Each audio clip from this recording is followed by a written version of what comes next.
Aquí tenemos el síndrome de fatiga crónica, una enfermedad muy fácil de diagnosticar que afecta a mujeres alrededor de los 40 años con un cansancio invalidante cuando se levantan, sueño que no repara, intolerancia al ejercicio y alteración cognitiva. Así de sencillo es el diagnóstico. Poco a poco se fue viendo que estos enfermos llegaban a explicar 150 síntomas que iremos viendo. Y aquí los criterios canadienses adquieren protagonismo. En el 2015, el Instituto Nacional de la Salud quita el estigma psicológico de la enfermedad y pide una revisión a grandes en metodología científica y se demuestra que había 10.000 trabajos donde se demostraba que esta enfermedad era una enfermedad biológica. Marcan unos criterios y a partir de ahí el número de publicaciones se ha triplicado. Pero no nos quedamos aquí. El 10% de los que sobreviven al cáncer desarrollan esta enfermedad. Y no es por los tratamientos. Luego explicaré por qué es. Mi amigo Pep Baselga, que murió hace unos años, era un grande de la oncología mundial. En el Memorial hizo la primera unidad de fatiga en el superviviente. En la enfermedad inmune, artritis reumatoide, Crohn, colitis ulcerosa, ya se estudia el impacto de la fatiga en los ensayos clínicos. Las infecciones crónicas, el dengue, el ébola, la hepatitis B, la hepatitis C, ha sido totalmente revolucionario. Y esta enfermedad se ha despertado con la COVID. La complicación más grave de la COVID en fase crónica es el síndrome de fatiga crónica. En este momento, desde febrero del 2020, hay 60 millones de enfermos con síndrome de fatiga crónica. El Instituto de Salud americano va a dedicar 3.000 millones de dólares a estudiar esta enfermedad. Esto es enormemente importante para nosotros y este campo también es de enorme importancia en este momento en el síndrome de sobreentrenamiento. Existen muchas ganas de trabajar a las universidades americanas y sobre todo de Japón para este síndrome que produce una alteración en el rendimiento del deportista y que no se explica. Nosotros en nuestro hospital tenemos un registro ya de 4.000 pacientes, que es uno de los primeros y más importantes del mundo. Hace 2 años vino a verme un matemático joven que quería hacer la tesis, analizando los datos del síndrome de fatiga crónica que teníamos. Va a leer la tesis en 4 meses y este chico en Predoc ya ha publicado en Nature. Nuestros datos en inteligencia artificial con modelos matemáticos, lo que contesta el enfermo en el test de calidad de vida nos dirá lo que contesta en el test del sueño, de la ansiedad y depresión. Y todos estos modelos que se están estableciendo ahora, que ya no hay PES, ni R, ni ODEL, se reflejan en esta enfermedad. Esta enfermedad tiene muchos problemas. Dolor de cabeza crónico, sueño que no repara. Los síntomas musculares son constantes, dolor, debilidad. Y cuando hacen un ejercicio no pueden, no lo toleran y empeoran. Los síntomas cognitivos. El 60% de nuestras enfermas, yo habéis visto unos 7.000, tienen estudios universitarios y ahora no pueden concentrarse, no pueden aprender, tienen alteraciones en la velocidad de procesamiento y es una de las causas más frecuentes en el mundo de incapacidad laboral en la persona joven. Luego tenemos, esta enfermedad afecta al sistema nervioso central, el sistema nervioso periférico y el sistema nervioso autonómico.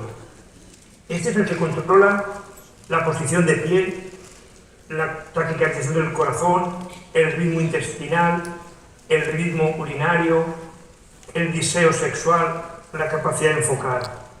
Todos estos síntomas están en los pacientes. Y ya desde la primera fase vimos que estos pacientes tenían síntomas de las enfermedades inflamatorias, dolores en las articulaciones, febrícula, dolor de garganta, ganglios linfáticos.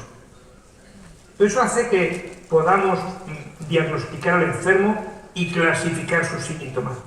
Desde el primer momento hemos utilizado herramientas para ver lo grave que está el paciente.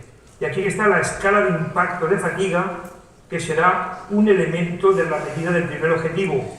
y vemos la enorme diferencia en puntuación que hay entre los pacientes y los controles sanos en todas sus escalas. Cómo la calidad de vida de esta enfermedad es terrible, y en este gráfico vemos en amarillo la población general, en blanco los enfermos y en rojo estaría la insuficiencia cardíaca en fase de trasplante cardíaco. Este es un gráfico de nuestros pacientes y aquí el trabajo del matemático, dado con esta formulación de crear robots, diseña cómo puntuarán, basado en el SF36, los pacientes. Y esto es muy importante para nosotros. También podemos medir el sueño con una escala de calidad del sueño, y esto también se va a medir en el estudio: fatiga, calidad de vida y calidad de sueño. En la práctica clínica medimos la intolerancia al ejercicio físico con una prueba ergométrica de ejercicio físico hecho por una ultra experta que se ha formado con la doctora Keller en la Universidad de Nueva York para desarrollar todos los trabajos. Este es el aparataje con un sistema informático donde vemos cómo consume oxígeno el enfermo cuando hace ejercicio. Aquí tiene un papel fundamental el metabolismo R2 y la respuesta proinflamatoria, en que el oxígeno entre bien en las células a través de los canales iónicos. Nuestros pacientes, el 70% tienen un consumo de oxígeno inferior a 15 mililitros, que es una indicación de trasplante cardíaco en insuficiencia cardíaca. Y esto nos permite decir qué capacidad tendrá el paciente para hacer un ejercicio físico. El trabajo del matemático ha llegado muy lejos porque con el SF36 Calidad puede predecir cómo será el consumo de oxígeno en la prueba ergométrica 1. Esto ya está publicado y es enormemente relevante y ha creado muchas expectativas. Ven ustedes como el modelo matemático coloca a unos enfermos a la derecha en rojo y a otros a la izquierda. Establecemos enseguida un clúster de gravedad. Bien, hemos hablado de músculo. Ahora vamos a ver qué pasa con el cerebro. Le falla la concentración, la memoria inmediata, el cálculo, la dificultad para leer. No le salen las palabras. Bien, tenemos que utilizar métodos sencillos para trabajar. Y aquí tenemos el Corner, que es un programa informático que en 15 minutos mide determinadas funciones cerebrales. En esto hemos sido totalmente pioneros, demostrando cómo la velocidad de procesamiento es muy lenta, y aquí está el trabajo que se ha publicado hace unos meses en Frontiers in Psychology. También tenemos que medir el sistema autónomo, y para esto hay pruebas de motilidad intestinal, de alteración urinaria. Pero aquí hemos hecho, una vez más, cuestionario de medida, y vemos las diferencias entre los controles y los sanos. Y a través de un grupo de ingenieros, con una aplicación en el móvil, podemos medir la variabilidad RR, que es el parámetro más fino de disfunción vegetativa, en tan solo 10 minutos, con grandes diferencias. Esto está publicado en revistas de medicina y de bioinformática, todas uno. Para que veamos lo que significa el desequilibrio simpático-parasimpático, el cuerpo humano es muy perfecto y durante el día intenta estar en parasimpático. De ahí la importancia de descansar en la empresa durante el trabajo para potenciar el parasimpático. Pues bien, los pacientes con fatiga durante el día y por la noche están en simpático. Diríamos que ponen el cargador del móvil, pero no pueden cargarlo, y el sueño no repara. Para que vean ustedes la variabilidad, a la izquierda serían los puntos de una persona sana, a la derecha un enfermo con fatiga crónica, y si ahora pusiésemos virtualmente a un jugador de la NBA, todo el plano serían puntos, grandes variaciones. Uno de los grandes atletas españoles, el señor Indurain, que ganó 5 años el Tour de Francia, tenía una frecuencia cardíaca basal de 25 por minuto y pasaba en breves segundos a 120. La medicina va avanzando y un trabajo de un ingeniero de la Universidad de California está estudiando las células de los enfermos con fatiga, con nanoelectrónica, sin sacar sangre. Yo no lo puedo explicar porque no soy ingeniero, pero es totalmente revolucionario. Bien, hace unos años, al profesor Crow, que me une amistad con él en la Universidad de Harvard, le preguntaron ¿qué drogas utilizaríamos en el síndrome de fatiga crónica? Y es muy bonito, porque en la disfunción mitocondrial está puesto el coenzima Q10 NADH, producto de nuestros 6 trabajos publicados en Antioxidant y en Nutrien. Espero que dentro de poco también esté aquí Inmunocal. ¿Qué conocemos de cómo se produce? Esto es duro. Es una enfermedad de base genética con predisposición.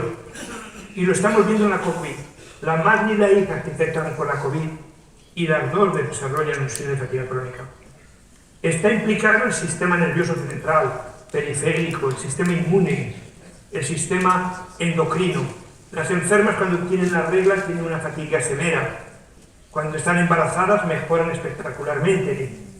Cuando dan el pecho también, por el eje endocrino y inmunológico. Nosotros fuimos pioneros en el mundo, junto con la Universidad de Miami, a crear el banco de DNA a través de la Fundación Esteve, que colaboró con nosotros con casi 3 millones de euros. Y tenemos ya determinados genes que tienen una gran posición en la predisposición. La RNA-SAL, de esta molécula sale el invento de la alfa-1 antitripsina como patente con grifos. Y el síndrome de fatiga post-COVID nos ha puesto de manifiesto que los virus desencadenan la enfermedad. Y en un trabajo reciente de inteligencia artificial vemos que dentro de los muchos subgrupos de enfermos el síndrome de fatiga crónica tiene un peso específico en estos pacientes que tendremos que clasificar bien. Estaría la respuesta inmune el desencadenante. ¿Qué le pasa a las células del sistema linfoide? Que reaccionan de forma anómala. Este es un trabajo que hicimos con IRSI Canesa, uno de los institutos de investigación en inmunología más importantes del mundo, que está aquí en Barcelona, donde se puso de manifiesto que las proteínas de expresión de los linfocitos eran diferentes. El grupo de la Universidad de La Joya demostró que la respuesta celular metabólica era homogénea, igual que la clínica, y con 10 proteínas de metabolómica se diagnosticaba prácticamente el 96% de los pacientes. La microbioma, esto que está tan de moda y que ahora tiene, en mi opinión, un pequeño peso específico. ¿Por qué? ¿Qué hacemos ante un microbioma alterado, ante un paciente determinado? Vamos a hacer un proyecto innovador para que con la inteligencia artificial podamos diseñar el probiótico necesario. Esta idea es una idea apasionante que un laboratorio nos ha tenido. ¿Y quién está en este grupo de esta publicación? Pues las 5 universidades que a mí me han formado en Estados Unidos. Hay mucho interés en la disfunción de las mitocondrias, trabajos de proteonómica de enorme impacto, con todos los complejos respiratorios y una vez más el metabolismo redox, trabajos sobre la bioenergética en las células del sistema inmune, el elemento de la mitocondria, y nosotros siempre nos ha interesado mucho estudiar el componente bioenergético. Fuimos de los primeros que evidenciaron en las células disminución de la ATP intracelular, del coenzima Q10 y la lipoperoxidación lipídica, que es muy interesante en lo que puede hacer Inmunocal. Debido a la intervención que pudimos hacer, mejoró y se publicó en Clínica Nutrición y Antioxidant, 2Q1, revistas de enorme impacto. El grupo italiano está desarrollando algo muy interesante, que es la firma de la proteómica mitocondrial en esta enfermedad. Y ya hay un trabajo muy reciente que pone de manifiesto que en la afectación del SARS también está la disfunción mitocondrial. Y hay un trabajo de un gran amigo nuestro de Múnich que ha puesto de manifiesto que cuando los virus entran en la célula y de un enfermo con fatiga y con un programa podemos ver la actividad intracelular, en una primera fase se produce como se llenan de metralletas y liberan una gran cantidad de citoquinas, pero en una segunda fase se hacen el muerto, rompen la ATP mitocondrial. Eso explica por qué el paciente dice: tuve un cuadro como una gripe y ya no tengo fuerzas. Aquí Inmunocal tendrá que decir muchas cosas. Bueno, como siempre pasa cuando te encuentras con maestros, Tony Komarov es el que describió el síndrome de fatiga crónica, profesor de la Universidad de Harvard y una autoridad mundial. Pues bien, en un trabajo publicado en PANAS habla de que el metabolismo redox forma parte del síndrome de fatiga crónica y la COVID, con sus diferentes estudios que están haciendo, con todos los elementos descritos en una y en otra, y aquí, qué curioso, ¿no? Aparece el glutatión, de curioso nada, es una estructura que yo creo que es una estrella a tratar. Y aquí explicamos por qué nuestros enfermos tienen grandes déficits de hierro, y durante muchos años hemos esperado a estar anémicos a darle un error, como los superóxidos, la cisteína, el metabolismo NAD, todo esto es muy importante y cómo se repiten en las dos estructuras. Este es un esquema que hace el primer autor, donde relaciona la inflamación crónica con el estrés oxidativo y la disfunción mitocondrial. Bien, esto ha sido una pequeña introducción, porque si no hay algo, ¿para qué pides nada, no?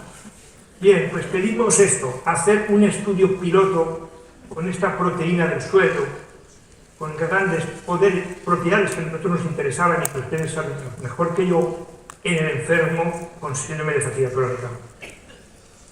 ¿Por qué? Porque las alteraciones en el metabolismo redox bioenergético eran claras y esta proteína, a mí me gusta trabajar con moléculas únicas o con preparados únicos, mejor dicho. Vemos mucho en los productos nutricionales que se utilizan muchos componentes a dosis que no llegan ni a homeopático. Siempre he dicho a los laboratorios que trabajan conmigo que estos productos tienen que estar jugando en la liga europea, no en segunda división. Y no es una crítica destructiva, es lo que pienso y tiene que ser constructiva. La FDA aprobó la D-ribosa para el tratamiento del síndrome de fatiga crónica, está aprobado. ¿Dónde está esa molécula inmune diseñada para la inmunoterapia del cáncer? Pues esta fue la primera molécula. Bien, ¿qué queríamos ver? Que nuestros enfermos tendrán más fatiga, peor calidad del sueño y se relacionará con la calidad de vida. También queremos ver que al dar esta proteína mejorarán estos parámetros y que este parámetro mejorará el estatus redox. Yo no sé lo que harán en los laboratorios con Jesús Castro, que está conmigo, pero sí que sé lo que nos ha costado encontrar los tubos para poner el suero. Esto es imprescindible en medicina. Poner algo que podamos utilizar con precisión. Pero bueno, gracias a Aurelio lo hemos conseguido. Y también queremos ver la relación que hay entre la mejoría sintomática y el estado redox. Si esto es así, pediremos al laboratorio con la N suficiente hacer un ensayo clínico, dado que esto es un estudio piloto, para intentar avanzar, como hemos hecho con otras moléculas. ¿Qué queremos? Ver la eficacia en la escala de fatiga primario, secundario en la escala del sueño, PSQI, y en la calidad de vida. Y también en la valoración de la respuesta redox en las células. Como no hay ningún estudio hecho con 30 enfermos en cada brazo es suficiente y el CEIC lo ha visto óptimo, ¿por qué ponemos 70? Porque calculamos que habrá una pérdida de este porcentaje y hemos de terminar con 35 que hayan acabado el tratamiento durante 12 semanas. Los que han empezado, los enfermos, pues vaya, lo toleran perfectamente, son pacientes que tienen muchas ganas de mejorar, algunos conocen todo lo que se ha desarrollado y hacemos visitas basales, intermedias y finales, tanto con valoración clínica y cuestionarios como estudios analíticos. Para nosotros esto es muy importante, lo que es el prelavado. Llamamos al paciente para ver si cumple criterios y vamos a tratar de que no tome durante el estudio productos que nos podrían entorpecer las conclusiones. Muchos productos que se toman y que su retirada no va a suponer al paciente una alteración, pero indudablemente el lavado tiene que hacerse de una manera correctísima. Son pacientes entre 18 y 65, cumplen criterios del síndrome de fatiga crónica y lógicamente pues dan su consentimiento informado.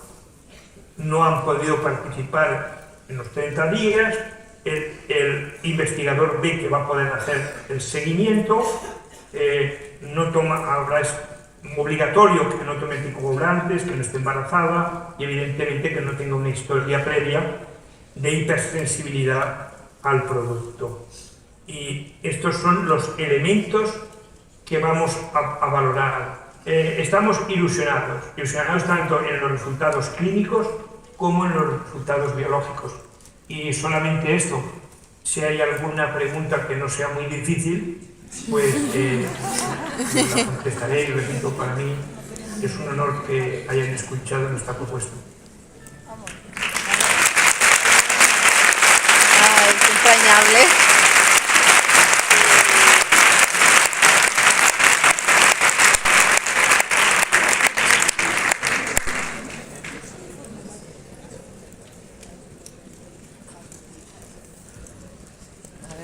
Bueno, doctor, muchísimas gracias por la presentación. Yo sé que pronto le vamos a tener en persona con nosotros y además ya con todos los resultados tangibles de ese estudio clínico que van a ser espectaculares y además con el respaldo enorme del Valle de Hebrón y de una autoridad como don José Alegre, como el doctor José Alegre.